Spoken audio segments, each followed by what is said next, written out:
Good morning, one and all person. So we are going to discuss about the subject control system. First, we should know why do you want to study the control system subject. So for any system, whether it is an engineering system or non-engineering system, to solve the system issues, we can use the control system concepts to analyze and find the solution. So that is why all the branches of engineering students are studying control system. So I would like to explain first what is a system. So system is nothing but combination of components and subsystems.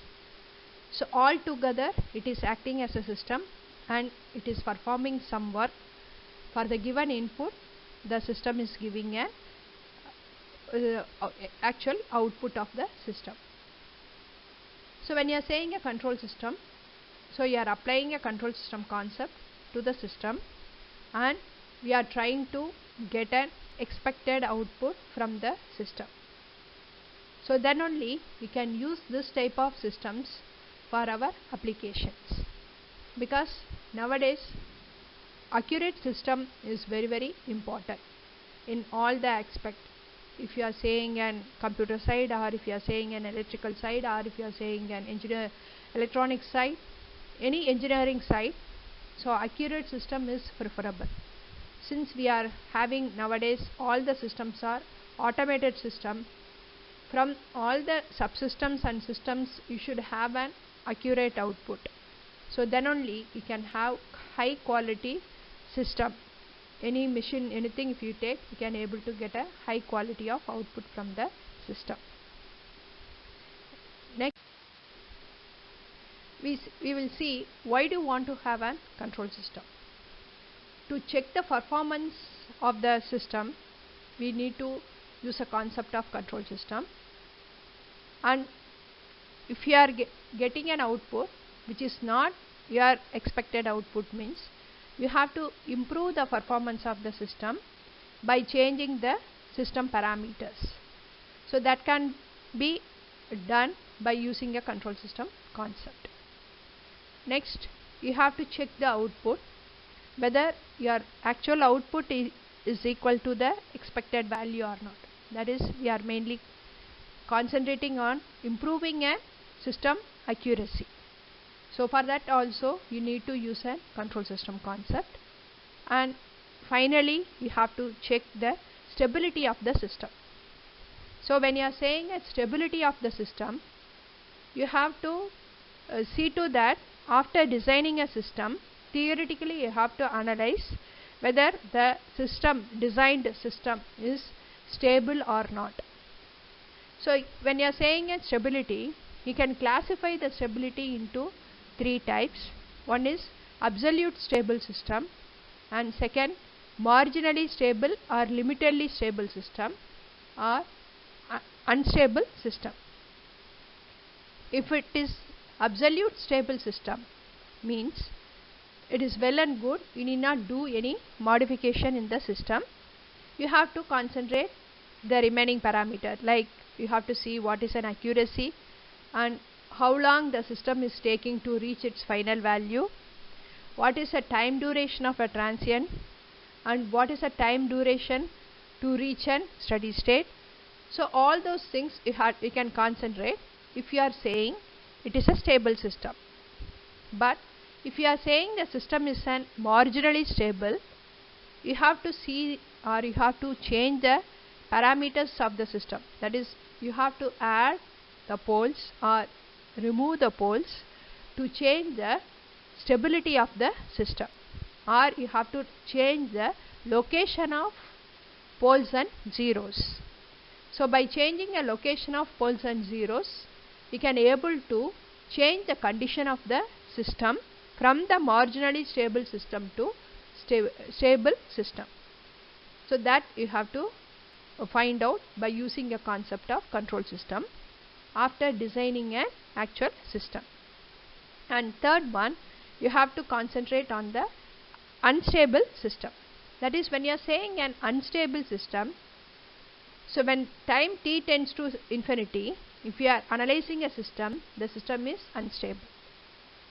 So if it is unstable, we need not do any other checking because the system itself is unstable. So you have to see to that, you have to redesign the system to become as a stable system. So you are not mainly concentrating only the stability, not on the other parameter if it is an unstable system. So these things can be analyzed using a control system concept. That is, check the system performance, improve the system requirement, and improve the accuracy, and check the stability of the system. So these things you have to do it once the system is designed. So before fabricating or before you are producing a particular system, you have to do this testing on the given system. So these things can be done theoretically on the given system. So the next one is, under the introduction, you have to see the different types of system. So you can classify the system under different categories. So depending upon the whether you are having an feedback or not, you can classify the system as open loop system and closed loop system. So when you are saying an open loop system, the system will not have an feedback. And when you are saying a closed loop system, the system will be having a feedback. So this is by seeing a structure of the system, we can able to classify the system as open loop system and closed loop system. And again, according to the physical type, so physical construction, we can classify the system as that is electrical system, mechanical system, electromechanical system, pneumatic system, hydraulic system, thermal system, and so on. Even you can say non-engineering system also you can consider under physical structure. Okay. So if you are saying an electrical system, all of you know that you will be having an motors and other things in an electrical system. And in electronic systems, you will be having a different designing of the circuit. That is, for example, you can take an operation amplifier. So that is coming under the electronic system. That is one of the example. Similarly, so many examples. Whatever that is circuitry you are designing is coming under the electronic system. And then you can combine electrical system and mechanical system. You can say it is an electromechanical system. And again, mechanical system, you can have it as a separate one. So if you are saying electrical system, you will be having a system which consisting of resistor, inductor, capacitor, and your sources are voltage source and current source. Similarly, if you are saying a mechanical system, you will be having a mass, moment of inertia, the mass if it is a translation system, moment of inertia if it is a rotational system, and you will be having a spring constant, and you will be having a friction coefficient. So these are the different parameters you will be, or different elements you will be having in your mechanical system. Similarly, you will be having different parameters in a thermal system, hydraulic system, pneumatic system. Whatever the system is you are considering, you will be having a different active source and different passive sources. Okay, passive is not a source, passive components you will be having. So depending upon these parameters, you can able to analyze the system. So when you are saying if you want to analyze a thermal system or hydraulic system or mechanical system, so you will not analyze these systems directly. So what you will be doing is, you have to convert this type of system into an equivalent electrical system, and by using an electrical concept, that is by using a control system concept, we can analyze the system and we can indirectly find out what is the performance of a non-electrical system, that is mechanical system, thermal system, and pneumatic system. So if you are converting a non-electrical system parameters into an electrical parameter system, that is called as an analogous. Okay. So you have to equate the non-electrical quantity into electrical quantity, and using an electrical quantity, using a control system concept, you will analyze the system. So that is called as an analogous. And another type of systems, depending upon your actual happening inside the system, that is, you can classify the systems as linear system, non-linear system, time variant system, time invariant system, lumped system, and distributed system, then linear time invariant system, linear time variant system. So if you are talking about the linear system, the system for the given input, you will have proportional output. So relationship between input and output is directly proportional. If it is so, you will be called that system as a linear system. So the best example for this linear system is resistor. So if you are having a resistor, across the resistor, if you are connecting a voltage source, so if you are varying a voltage source, so you will be having a proportional variation in the current across the resistor. So this is proportional till there won't be any change in the temperature. So if it is so, we can say the resistor which is connected across the supply, that circuit is called as a linear circuit or linear system. But practically, when you talk about linear system, all the systems are non-linear system only. You are linearizing the given system and then only you are analyzing it. But practically, since the temperature is varying, all the systems are a non-linear system.